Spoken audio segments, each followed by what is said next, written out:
21 अण्णासाहेबांची तुरुंगातून सुटका झाली होती. कम्युनिस्ट पक्षातून काढून टाकण्यात आल्यामुळे सुटकेनंतर कम्युनिस्ट पक्षातील सक्रिय राहण्याऐवजी अण्णासाहेबांनी पुन्हा वकील व्यवसाय सुरू करण्याचा निर्णय घेतला. त्यासाठी श्रीरामपूरची निवड केली. श्रीरामपुरात सातारकरांचे माडीवर त्यांचे भाड्याचे घर घेतले. वरच्या मजल्यावर पहिल्या खोलीत ऑफिस, मध्ये स्वयंपाक खोली व बाजूच्या बैठकीत एक छोटीशी खोली, बाहेर वरांडा, उशी, त्या घराची रचना होती. अल्पावधीतच अण्णासाहेबांनी वकील व्यवसायात चांगला जम बसविला. अनेक कार्यकर्त्यांना अटक झाली होती. अनेकांवर वेगवेगळ्या कारणांसाठी खटले दाखल करण्यात आले होते. काही कार्यकर्ते अद्यापही भूमिगत होते. पुढे चळवळीच्या संदर्भात काय भूमिका घ्यायची असा अनेकांना प्रश्न पडला होता. कम्युनिस्ट पक्षाच्या प्रांतिक कमिटीची सभा बोलावण्यात आली. सामानगावचे शाहूराव कापरे पाटील यांची मोठी शेती होती. श्रीपत मामा सातपुते हे एक मोठे शेतकरी होते. त्या वर्षी ज्वारीचं पीक उत्तम आले होते. शाहू पाटलांना 32 एकराच्या ज्वारीत एक मोठा प्लॉट होता. या प्लॉटच्या मध्यभागी कार्यकर्त्यांची सभा आयोजित करण्यात आली होती. ज्वारी राखण्यासाठी माळे उभे केले होते. तेथे राखणदार उभे ठेवले होते. सभा 3 दिवस चालली. कम्युनिस्ट पक्षाने स्वीकारलेले धोरणच योग्य आहे असे याची मीमांसा प्रांतिक कमिटीचे पुढारी करीत होते. ही सभा सुरक्षितपणे आणि व्यवस्थितपणे पार पडावी म्हणून शाहू पाटील आणि सामनगावच्या ग्रामस्थांनी खूप परिश्रम घेतले. कार्यकर्त्यांच्या जेवणाखावणाची संपूर्ण व्यवस्था शाहू पाटील स्वतः बघत होते. ते स्वतः जवळचे विहिरीवरून पाणी शेंदून हंडा भरून आणीत. एकदा पाण्याने भरलेला हंडा डोक्यावर घेऊन येत असताना शाहू पाटील पाय घसरून पडले. हंडा त्यांच्या पायावर पडला आणि त्यांचा फ्रॅक्चर झाला. कम्युनिस्ट पक्षाची ही सभा अगदी लक्षात राहण्याजोगी झाली. पक्षाच्या सेंट्रल कमिटीमध्ये मतभेद झाले होते. ही चळवळ चुकीची आहे म्हणून ती बंद करावी असा विचार काहींनी बोलून दाखविला. परंतु बीटी रंदे वगैरे नेते हट्ट सोडायला तयार नव्हते. पोलिसांवर कार्यकर्त्यांनी हल्ले केले पाहिजेत, पोलीस चौक्या उडवल्या पाहिजेत यावर त्यांचा अधिक भर होता. सामनगावच्या सभेचा महत्त्वाचा उद्देश कार्यकर्ते पुन्हा जोमाने सक्रिय व्हावेत हा होता. काहीतरी अघटित संघर्षात्मक कृती केल्याखेरीज जनता चिडून उठणार नाही हा विचार प्रकर्षाने मांडला जात होता. या विचारातून लवकर संगमनेर तालुक्यातील राजापूर येथील गोळीबाराची ऐतिहासिक घटना घडली. राजापूर हे गाव प्रथमपासून राजकीय चळवळीचे अग्रेसर होते. 1942च्या चळवळीत देखील अनेक कार्यकर्त्यांनी सत्याग्रहात भाग घेतला होता. अनेकांना अटक होऊन त्यांच्यावर खटले दाखल झाले होते. याचा उल्लेख यापूर्वी आलेला आहेच. 1948-50 या काळात कम्युनिस्ट पक्षाने हाती घेतलेल्या चळवळीत हे गाव पुन्हा आघाडीवर होते. राजापूर गावी शेतकऱ्यांची परिषद घ्यावी म्हणून प्रांतिकच्या पुढाऱ्यांनी तगादा लावला होता. गावकऱ्यांमध्ये उत्साह निर्माण करण्यात आला होता. 9 मार्च 1950 या दिवशी राजापूर येथे शेतकऱ्यांची परिषद आयोजित करण्यात निर्णय झाला. विष्णुभाऊ हासे, तबा अमृता कानवडे, भाऊ बापू हासे, हौसाबाई कोंडाजी हासे, लहानूबाई खंडू हासे, रखमाबाई हासे, बहुबाई भोकनळ, नबाजी भोकनळ, गंगाराम घोलप, पंढरनाथ सहाणे, गेनू तुकाराम हासे इत्यादी अनेक कार्यकर्त्यांनी मोठ्या जिद्दीने परिषद यशस्वी करण्यात चंग बांधला. राजापूर गावातील सखाराम बागाजी हासे यांचे आणि गावकऱ्यांचे कधी जमत नव्हते. सारे गाव एका बाजूला आणि एकटा सखाराम बागाजी दुसऱ्या बाजूला. त्यातच सखाराम हा पोलिसांचा खबऱ्या आहे. तोच पोलिसांना गावातील लोकांची माहिती देतो असे गावकऱ्यांचा समज होता. त्यामुळे गावकरी त्याच्यावर नाराज होते. त्यापायी त्याला गावातील तरुणांनी अनेकदा चांगला चोप दिला होता. त्याच्या संरक्षणासाठी अनेक दिवस पोलीस त्याच्या घरापुढे होते. 9 मार्च 1950 या दिवशी परिषद जाहीर झाली होती. जिल्ह्यातून अनेक कार्यकर्ते परिषदेला आले होते. अखिल भारतीय स्टुडंट युनियनचे अनेक विद्यार्थी कार्यकर्ते अहमदनगरहून आले होते. स्थानिक लोक, बाहेरून आलेले लोक, कार्यकर्ते असा 400 ते 500 लोकांचा जमाव जमला होता. पोलीस पथक व होमगार्ड्स अगोदरपासून गावात तळ ठोकून होते. गावात 144 कलम लागू केले होते. परंतु लोकांना परिषद घेण्याचा निर्धार ठाम होता. सखाराम बागाजीच्या घरासमोर परिषदेची जागा निश्चित करण्यात आली होती. जमावबंदीचा आदेश धुडकावून सकाळी 8 वाजता जमाव परिषदेच्या स्थानकाकडून सरकू लागला.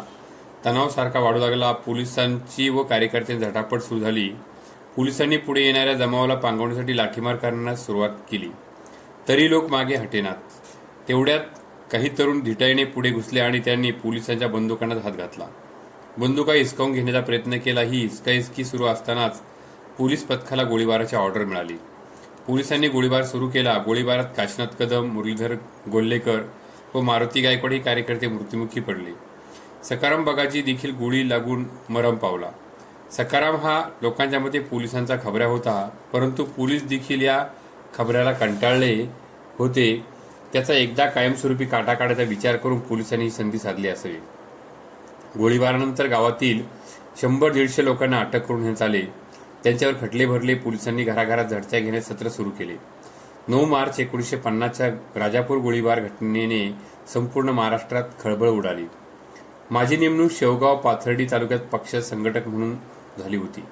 शेवगावला जाण्याचा आमचा रस्ता मुद्दाम आडवळणाचा होता. पायीच कोपरगाव, येवला व तिथून नगरसूलला जाऊन पुढे रेल्वेने औरंगाबादला जायचे. तिथून पैठण बस पकडून पिंपळवंडीला उतरायचे. एकदा खिरडी या गावी निघालो. खिरडी हे बाबासाहेब नरवडे यांचे गाव. जाताना 1-2 कार्यकर्ते माझ्यासोबत होते. गोदावरी नदीचे पात्र आम्ही ओलांडले.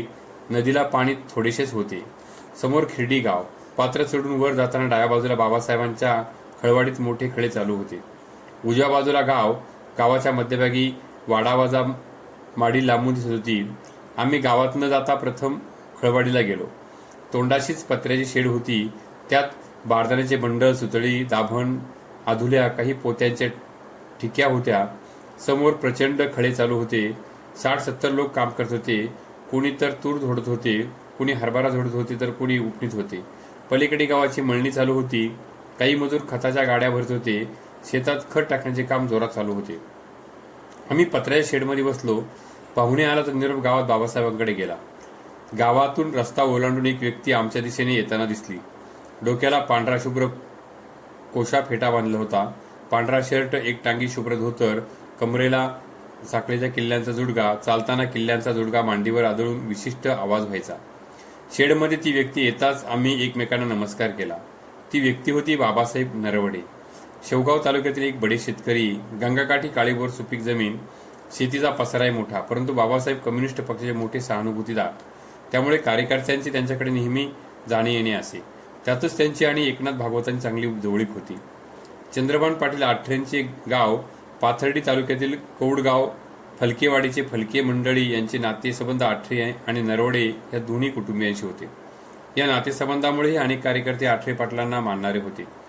लाला पाटील फलके, पाय फलके, गुरुजी रामभाऊ अकोलकर, बाबूजी आव्हाड, एकनाथ भागवत, शाहू पाटील कापरे, आसरुजी पाटील लांडे, बाबासाहेब नरवडे हे देखील साथ करत होते. ही सर्व आर्थिक दृष्ट्या बरी मंडळी होती. खळ्यावर आमची चर्चा सुरू होती. बाबासाहेबांनी आम्हाला सांगितले, चालू वर्ष हे शेतकऱ्यांच्या दृष्टीने, त्यातही जिराई शेतकऱ्यांच्या दृष्टीने फारच वाईट आहे. श्रीरामपूरकडील शेतकरी भाग्यवान म्हणायला हवेत, कारण त्यांना कॅनॉलचे पाणी मिळते. ऊसाची शेती पिकते. ते शेतकरी खुशीत आहे. आम्हाला मात्र पावसावर अवलंबून राहावे लागते. जिराई शेतीवर शेतकऱ्यांची भागत नाही. आता माझेच बघा ना, दरवर्षी 30 खंडी होणारा हरभरा चालू वर्षी 15 खंडी झाला नाही. 500 पोती होणारा गहू 200 पोती सुद्धा होणार नाहीत. बाबासाहेबांकडे आम्ही थोडा वेळ थांबलो. चर्चा केली आणि पुढे एरंडगावला गेलो. नेवाशा तालुक्यातील कुकाणे गावाशेजारी तरवडी म्हणून गाव आहे. तेथे मुकुंदनगर गणपतराव पाटील हे पहिल्यापासून सत्यशोधक चळवळीचे होते.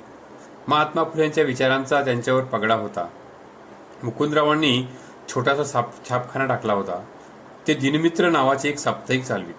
त्यातील आसुडाचे फटके हे सदर फार लोकप्रिय होते. नगर जिल्ह्यात सत्यशोधक चळवळीला प्रभाव होता. बहुजन समाजातील बहुसंख्य कार्यकर्ते सत्यशोधक चळवळीचे पुरस्कर्ते होते. त्यामुळे दिनमित्र साप्ताहिक गावोगावी आवडीने वाचले जाई. दिनमित्र हे त्या काळी बातम्या देणारे नव्हे तर महात्मा फुले यांच्या विचारांचा प्रचार करणारे साप्ताहिक होते. अहमदनगर जिल्ह्यात काँग्रेस पक्षात रावसाहेब पटवर्धन, अच्युतराव पटवर्धन, स्वामी सहजानंद भारती, संगमनेरचे पन्नालाल लाहोटी, शेवगावचे बाळासाहेब भारदे, डॉक्टर रसाळ यांच्यासारखी पुढारी माणसे होती. या मंडळींचा काँग्रेसमध्ये प्रभाव होता. त्यांचा प्रभाव बहुजन समाजातील कार्यकर्त्यांना मान्य नव्हता. त्यामुळे कार्यकर्ते काँग्रेसमध्ये न जाता अण्णासाहेब शिंदे व चंद्रभान आठरे पाटलांकडे साम्यवादी चळवळीत सामील झाले होते. या कार्यकर्त्यांनीच आठरे पाटलांना 1946च्या विधानसभा निवडणुकीत भक्कम पाठिंबा दिला होता. अर्थात त्या निवडणुकीत काँग्रेस उमेदवार विजयी झाले होते.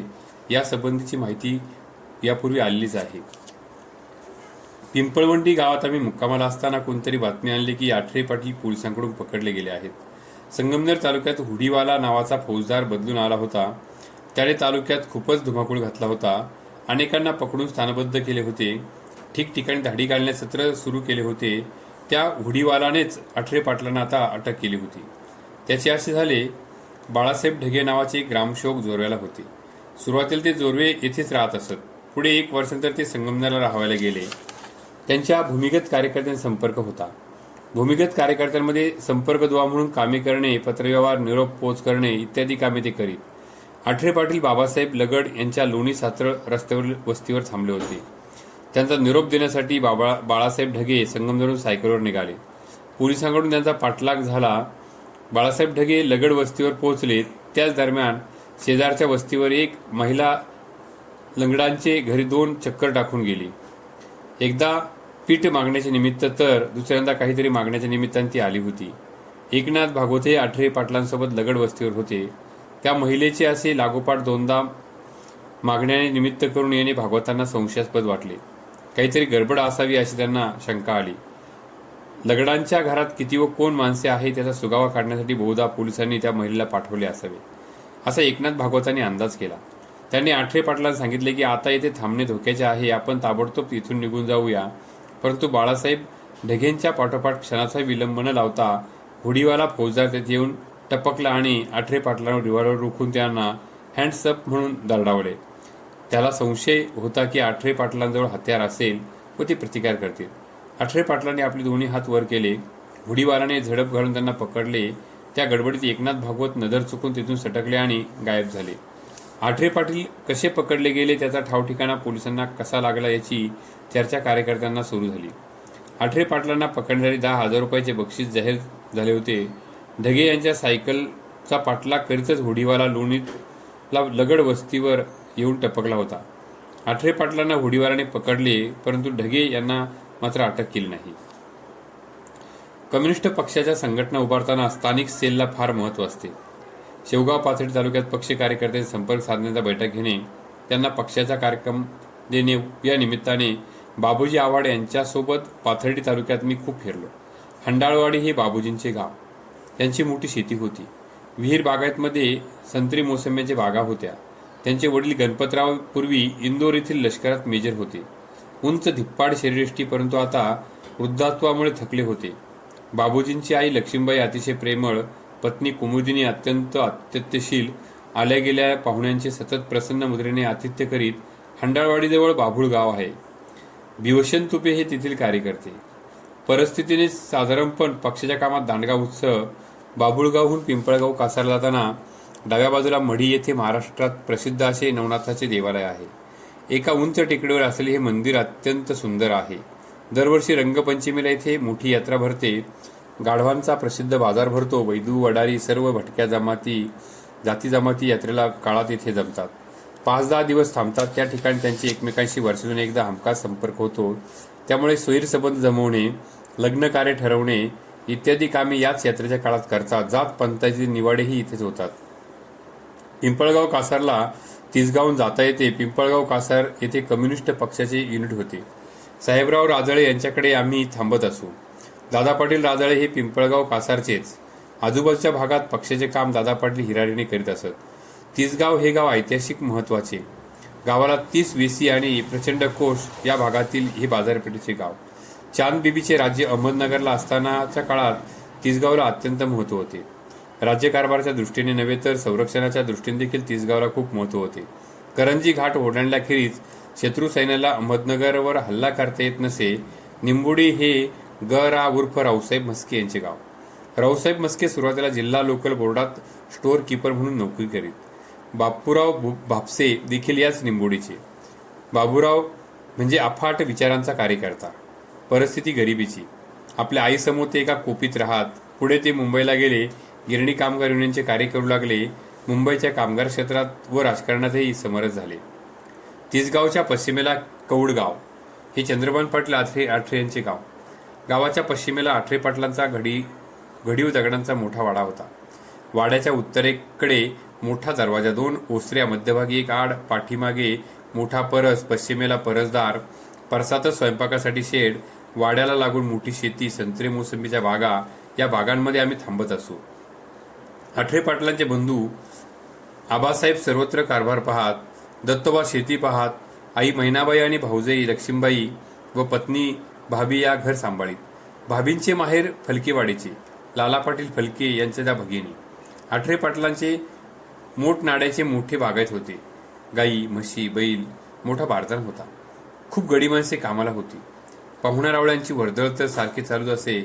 मैनाया आणि भाबी सर्वांचे आदरातिथ्य करीत. पाथर्डी तालुक्यातील कार्यकर्त्यांची बैठक एकदा कोरडगावच्या पूर्वेला असलेल्या जिरेवाडीत बोलवली होती. बाबूजींच्या संबंधातील अनेक कार्यकर्ते कोरडगावला होते. त्यांचा मला चांगला परिचय झाला होता. या कार्यकर्त्यांच्या आग्रहावरून बाबूजी मला या बैठकीला हजर राहण्याबाबत आवर्जून निरोप दिला होता. त्यानुसार बैठकीसाठी मी प्रथम हंडाळवाडी येथे जाऊन बाबूजींसमवेत जिरेवाडीला जाण्याचे ठरविले. मी हंडाळवाडी येथे दुपारी 4च्या सुमारास पोहोचलो. बाबूजींच्या घरी गेलो तर बाबूजी अगोदरच बैठकीत गेले समजले. माझ्याबरोबर बरीच कागदपत्रे होती. वर्तमानपत्राचा गठ्ठा होता. त्यांचे एक लहानसे गाठोडीच झाले होते. मी बाबूजींच्या आईला सांगितले की मलाही जिरेवाडीला जायचे आहे. बाईंनी बाबूजींच्या पत्नीचे आग्रह केला की तुम्ही आता जेवण करून जा. मला त्यांनी आग्रहपूर्वक जेव घातले. मी निघालो तेव्हा 5 वाजले होते. आईने मला सांगितले की आता खूप उशीर झालेला आहे, तू आज न गेला बरे. त्या दिवशी बुधवार होता. बुधवार तेथील बाजारचा दिवस. मी म्हटले की तुम्ही काळजी करू नका, मी बाजारकऱ्यांबरोबर व्यवस्थित जाईन. मी हंडाळवाडीहून निघालो आणि कोरडगावच्या रस्त्याला लागलो. बाजार करू परतू लागले. त्यांच्यात मी सामील झालो. डोक्यावर गाठोडे होतेच. मे महिन्याचे दिवस होते. रस्त्यावर भरवायचे काम नेटकेच झालेले होते. घोटाभर फुपाटा होता. अद्याप फुपाटा गरम होता. तसाच फुपाटा तोडत मी चालू लागलो. आपापले गाव वाडी वस्ती आले की बाजार करून निघून जात. पुढे तर मी एकटाच राहिलो. अंधारात एकटाच चालू लागलो. माझ्यापुढे एक बैलगाडी चालली होती. बैलांच्या घाटांचा आवाज येत होता. पाठीमागून एक बैलगाडी येत होती. तिच्या बैलांच्या गळ्यातील घुंगरांचा आवाज येत होता. दोन्ही बैलगाड्यांच्या मध्ये मी एकटाच चाललो होतो. फुपाटा तुडवत चालावे लागल्यामुळे थकवाया आला होता. पुढच्या किंवा मागच्या बैलगाडीचा आसरा घ्यावा असा विचार क्षणभर माझ्या मनात येऊन गेला. परंतु क्षणार्धात मी विचार करून मनातील झटकून टाकला. कारण बैलगाडीतील माणसे माझ्यासारख्या नवख्या माणसाला अनेक प्रश्न विचारून हर तरी चौकशी करणार. उगीच कशाला आफत ओढून घ्यायची म्हणून मी पायीच जाण्याचा निर्णय घेतला. चालत राहिलो. काळोखात कोरडगावचे दिवे आता लुकलुकू लागले होते. माझ्या ओळखीचे एक शिक्षक कोरडगावला होते. त्या खळवाडीतील घरी जाऊन मुक्काम करावं व सकाळी पुढे जिरेवाडीला जावे असा विचार मी केला. परंतु एवढ्या रात्री कोण हा पाहुणा आला म्हणून वस्तीवर नुसत्या चौकशा होणार, त्यापेक्षा रात्र बाहेरच काढली तरी कुठेतरी काढावी असं ठरविले. रस्त्याच्या कडेला कपाशी एक नांगरले शेत लागले. शेतातील ढेकळे तुडवीत रस्त्यापासून आतपर्यंत गेलो. ढेकळांमध्ये गाठोडे उशाला घेऊन आडवा झालो. खूप थकल्यामुळे अंग टेकताच मला झोप लागली. सकाळी जाग आली तेव्हा चांगले तांबडे फुटलेले होते. गाठोडे उचलून डोक्यावर घेतले आणि एक बाजार करू म्हणूनच पुढे निघालो. कोरडगावच्या गावात कडेला एक हॉटेल होते. तेथून तंबाखूची मिसरी घेतली. दात घासून तोंड धुतले. हॉटेल तर चहा पिलो आणि गाठोडे घेऊन पुढे निघालो. मी जिरेवाडीच्या बैठकीच्या ठिकाणी पोहोचलो तेव्हा मला पाहून सर्वांना आश्चर्याचा धक्का बसला. मी तिथपर्यंत कसा आलो असावा याची त्यांना खूप नवल वाटले. परंतु अनेक अडचणी पार करीत निरोपाप्रमाणे मी तिथे आलो याचा त्यांना आनंद झाला आणि सर्वांनी माझे खूप उत्साहाने स्वागत केले. मी संगमनेरला परत आलो तेव्हा समजले की आमच्या शेतावरच एक फौजदार आणि 4 पोलीस तळ ठोकून आहेत. शेतातील एक मोठ्या आंब्याखाली झाडाखाली 3 महिने त्यांनी हा तळ ठोकला होता. मी कधीतरी घरी येणारच तेव्हा मला अटक करता येईल असा त्यांचा मनसुबा होता. परंतु मी जोरवे येथे गेलो तरी सरळ घरी कधीच जात नसे. आमच्या शेतावर नदीच्या कडेला फार झाडे वाढलेली होती. पश्चिमेकडील थडीला तर खूपच दाट झाडी होती. आम्ही त्याला आळे म्हणत असू. चौबाजूनी करंजी, बाभळी, बोरी, निंबुळीच्या जाळ्या वाढल्या होत्या. अधूनमधून साबर वाढलेले होते. झाडे खूपच दाट आणि उंच होती. आंब्याच्या समोरच्या निळुंबीचे फार मोठे बेट होते. त्या जाळीमध्ये एक छोट्या गोल खोलीसारखी जागा तयार केली होती. कडेलाच पाण्याची धार होती. हाताने त्या धारेतून पाणी घेता येत असे. उन्हाळ्यात तर ही जागा अतिशय थंड राही. शिवाय बाहेरून ही जागा कोणत्याही लक्षात येत नसे. त्यामुळे आम्ही त्या ठिकाणी थांबत असू. आमचा असा घटनाक्रम चालू असताना कम्युनिस्ट चळवळीत अचानक वेगळेच वळण मिळाले. जागतिक कम्युनिस्ट पक्षाने कम्युनिस्टरने भारतीय कम्युनिस्ट चळवळीला महत्त्वाची कलाटणी देणारे धोरण या मुखपत्रात जाहीर केले. भारतीय कम्युनिस्ट पक्ष चुकीच्या अतिजहाल अशा मार्गाने चालला आहे व नेहरू सरकारच्या संदर्भात त्याने घेतलेली टोकाची विरुद्ध भूमिका संपूर्णतः चुकीची आहे असे त्या लेखात नमूद केले होते. या हास्यास्पद निरर्थक धोरणामुळे भारतीय कम्युनिस्ट पक्ष संपून जाईल याची जाणीव करून दिली. चे भारतात सामिलीकरण झाल्यानंतर पाकिस्तानी टोळीवाल्यांना काश्मीरमध्ये घुसवले तेव्हा काश्मीरचा प्रश्न भारताने युनोमध्ये नेला. त्यावेळेस भारताला सोव्हिएत युनियनने खंबीर पाठिंबा दिला.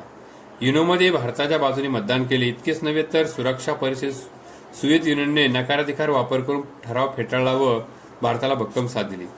सरहद्दीच्या संरक्षणाचा प्रश्न अधिक गंभीर होऊ लागला होता. पाकिस्तानला अमेरिकी साथ होती.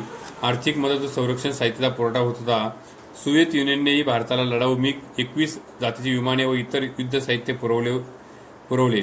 ओझर जिल्हा नाशिक येथे MiG विमानांचा कारखाना उभारण्यात तांत्रिक सहकार्य केले.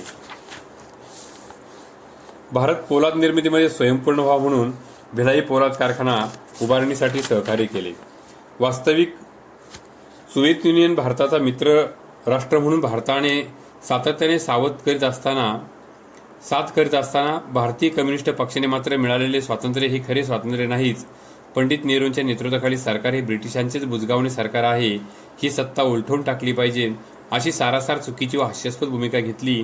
रशियन क्रांतीची हुबेहूब नक्कल करण्याचा भारतीय कम्युनिस्टांचा प्रयत्न होता व त्या प्रयत्नात आपण यशस्वी होऊ अशी त्यांची कल्पना होती.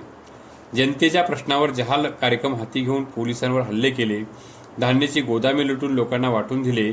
कामगारांचे संप घडून आणले की जनतेमध्ये उद्रेक वाढले, लोक पेटून उठतील असे जे धोरण भारतीय कम्युनिस्ट पक्षाने घेतले ते निरर्थक तर ठरलेच, परंतु प्रत्यक्ष मॉस्कोमध्ये या धोरणाची टर उडवण्यात आली.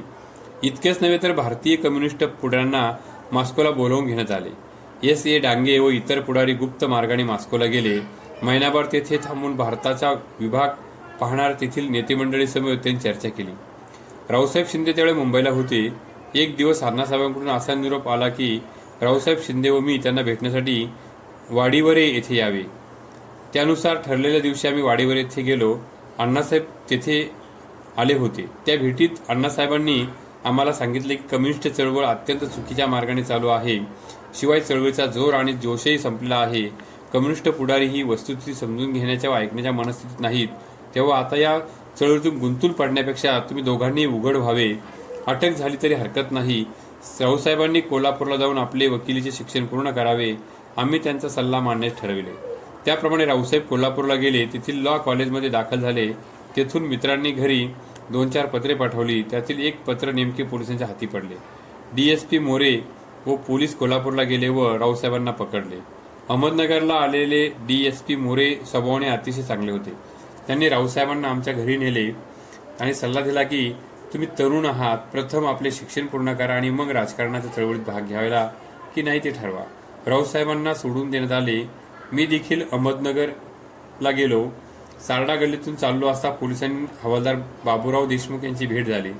त्यांनी मला सल्ला दिला की तुम्ही आता अहमदनगरला न थांबता सरळ संगमनेरला निघून जावे.